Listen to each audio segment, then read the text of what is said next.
Professeur Théophile Asipaté, merci de nous accorder cet entretien sur Kyondo Radio Télévision. 3 membres des Ensemble ont déposé leur démission du gouvernement Sama Lukonde en signe de loyauté à leur autorité morale. Peut-on parler d'une fragilisation au sein de l'Union sacrée de la Nation? Merci pour la question. On s'attendait le moins, connaissant le comportement des hommes politiques congolais. Mais lorsque nous avons appris hier, par la voie des ondes, la démission des 3 membres qui étaient au gouvernement dans les comptes de l'ensemble, on peut déjà se dire une équipe gouvernementale, c'est une composition de différents membres. Lorsqu'il y a 1 ou 3 membres qui quittent le gouvernement, cela démontre déjà qu'il y a une certaine situation qui va impacter négativement d'abord le gouvernement. Et en plus de ça, comme c'était dans le cadre d'une union sacrée, et par conséquent, cette union est fragilisée par le départ de ces ministres qui étaient là pratiquement pour les comptes d'un mouvement politique. Parmi les membres des ensembles, il y en a ceux qui quittent l'Union sacrée de la Nation et d'autres restent. La persistance des mêmes méthodes de départ et d'ébauche pour quel changement au pays? Oui, comme j'insiste de dire, les hommes politiques congolais sont caractérisés par la transhumance politique. Ils sont à la recherche comment se positionner, comment avoir des dividendes par rapport à leur position dans la société. C'est là qu'ils sont restés.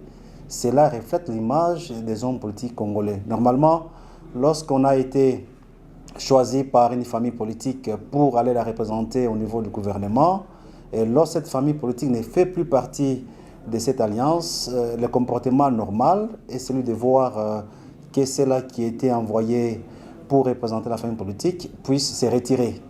Et ceux-là qui sont restés, ils sont restés, alors on va se poser la question, ils sont restés pour les comptes de quelle famille politique?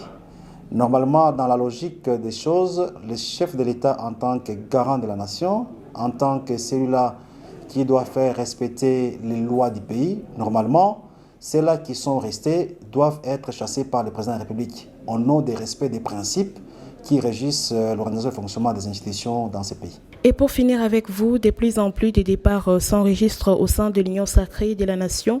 Peut-on parler d'un péril en l'endemain ou autrement dit, on peut dire que cela ne rassure pas son changement?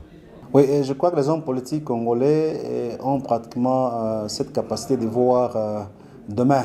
Et par rapport à demain, on a un régime qui continue à régner. Lorsqu'on voit les résultats, cela peut être un élément déterminant pour justifier le départ des gens au niveau de l'Union sacrée. Et non pas seulement les résultats, on voit aussi 2023 par rapport à ce qu'il y a comme enjeu politique. Ce sont les élections qui vont s'organiser.